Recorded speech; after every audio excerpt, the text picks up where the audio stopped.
अस्सलामुअलैकुम, welcome back to Ayan scary stories.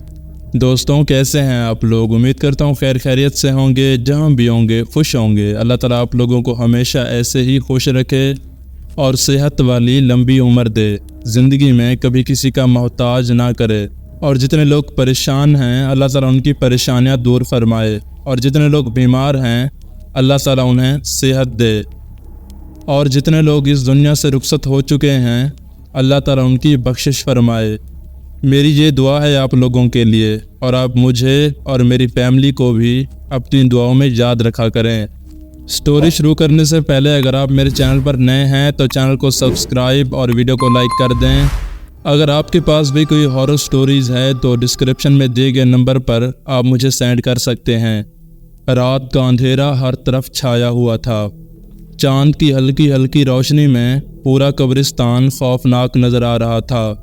दरख्तों की शाखें हवा में झूल रही थी और पत्तों की सरसराहट से वहाँ का माहौल और भी खौफनाक लग रहा था। मैं और मेरे दोस्त आपस में बातें करते हुए कब्रिस्तान आ गए। यूं ही बातें करते करते मेरे दोस्तों को एक शरारत सूझी। उन्होंने मुझसे कहा कि तुम एक रात कब्रिस्तान में गुजारो। मैंने पहले तो इनकार कर दिया, लेकिन फिर वो मुझे उकसाने लगे। तो मैंने उनसे कहा कि अगर मैंने एक रात इस कब्रिस्तान में गुजार दी तो मुझे क्या मिलेगा। तो उन्होंने मुझसे कहा कि कल का पूरा दिन तुम हमसे जो कुछ भी कहोगे हम तुम्हारी बात मानेंगे। मैंने फ़ौरन से कहा कि शर्त मंजूर है। मैंने अब अपने दोस्तों के साथ शर्त लगा दी थी कि मैं पूरी रात इस कब्रिस्तान में गुजारूंगा। अगर मुझे पता होता कि मेरे साथ आगे क्या होने वाला है तो मैं ये शर्त कभी ना लगाता। शर्त लगाने के बाद मुझे मेरे दोस्तों ने कहा कि इस कब्रिस्तान में अजीबो-गरीब चीज़ें देखी गई हैं, और कुछ लोग तो इस कब्रिस्तान में रात गुजारने के बाद वापस भी नहीं आते। मुझे लगा कि शायद वो लोग मुझे डराने के लिए ये सब कुछ बोल रहे हैं। मैंने हिम्मत करके अपनी जैकेट पहनी और टॉर्च हाथ में पकड़कर कब्रिस्तान के दरवाजे की तरफ बढ़ गया। मेरे दिल की धड़कन अब तेज़ हो रही थी, लेकिन मैं बस अपने दोस्तों को गलत साबित करना चाहता था कि मैं डरपोक नहीं हूँ। मेरे जहन में इस वक्त सिर्फ एक ही ख्याल था कि किसी भी तरह एक रात यहाँ पर गुजार के वो शर्त जीतनी है।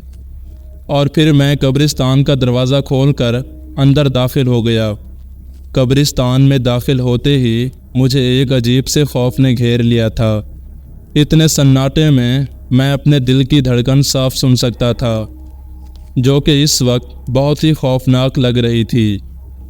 कुछ कदम चलने के बाद मुझे ऐसा लगा जैसे कोई मेरे पीछे चल रहा हो, लेकिन जब मैंने मुड़कर देखा वहाँ पर कोई भी नहीं था।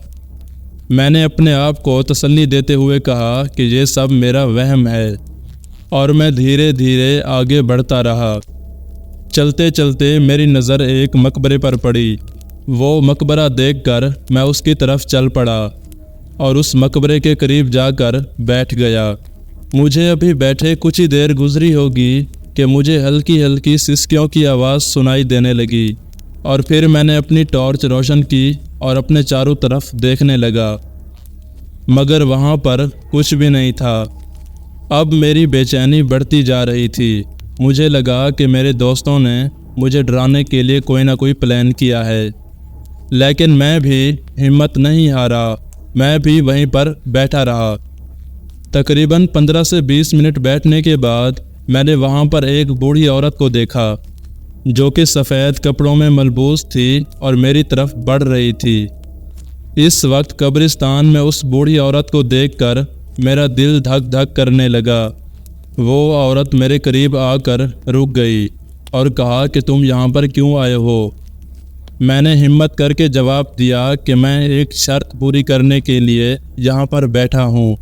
वो बूढ़ी औरत खौफनाक हंसी हंसने लगी और कहने लगी कि इस कब्रिस्तान के वाक़यात तुमने नहीं सुने। तुम्हारे लिए अच्छा यही है कि तुम वापस चले जाओ, वरना तुम भी उन वाक़यात का हिस्सा बन जाओगे। मैंने उस औरत की बात को मजाक समझकर कहा, मुझे किसी से भी डर नहीं लगता। वो बूढ़ी औरत एक बार फिर हंसने लगी और कहा कि जैसे तुम्हारी मर्ज़ी। یہ کہہ کر وہ بوڑھی عورت غائب ہو گئی۔ اس بوڑھی عورت کو غائب ہوتا دیکھ میری سانسیں تیز ہو گئی۔ اب مجھے اپنی غلطی کا احساس ہونے لگا تھا، مگر اب بہت دیر ہو چکی تھی۔ پھر اچانک میرے چاروں طرف سے آوازیں آنے لگی۔ وہ آوازیں ایسی تھی جیسے بہت سارے لوگ ساتھ مل کر رو رہے ہوں۔ میں نے وہاں سے بھاگنے کی کوشش کی، مگر میرے پاؤں زمین سے چپک گئے تھے۔ مجھے لگا کہ شاید میں یہاں سے کبھی نہیں نکل سکوں گا۔ پھر اچانک مجھے ایک روشنی نظر آئی اور میں بے ہوش ہو گیا۔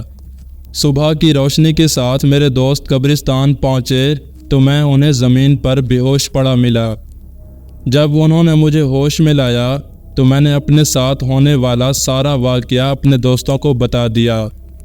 میرے دوستوں نے مجھ سے معذرت کی اور کہا کہ ہم دوبارہ کبھی قبرستان والا مذاق نہیں کریں گے۔